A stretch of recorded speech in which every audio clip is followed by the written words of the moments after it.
پاکستان په آنلاین ویزو له افغانانو په کال کې 14 میلیونه ډالر اخلي، خو ویزې هم نه ورکوي. د افغانستان څخه په تېښته افغانانو لپاره پاکستان او ایران د وتلو یوازینۍ دوه لارې بلل کیږي، خو دواړو هیوادونو له دې مجبورو خلکو تر اوسه میلیونونه ډالر شکولي او ویزې هم نه دي ورکړي. په ټولنیزو شبکو کې د ویزو خدمتونو د دفترونو د معلوماتو په اساس ویل کیږي چې یوازې د روانې سپټمبر میاشتې په 19 ورځو کې پاکستان د 95,000 ویزو آنلاین غوښتنلیکونه رد کړي دي، چې د هر یو غوښتنلیک په بدل کې څه باندې $8 اخیستي دي، چې د ټولو دغو رد شویو غوښتنلیکونو په بدل کې $8,40,000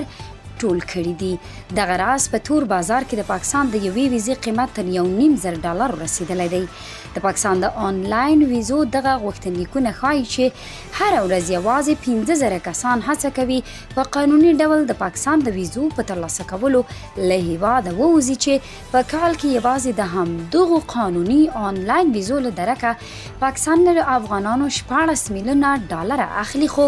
ویزې هم نه ورکوي. هغوی چې ویزې ترلاسه کوي پاکستان ته ځي او د هغه هیواد مارکیټ ته څومره ډالر پمپ کوي چې په دې حساب نه راځي.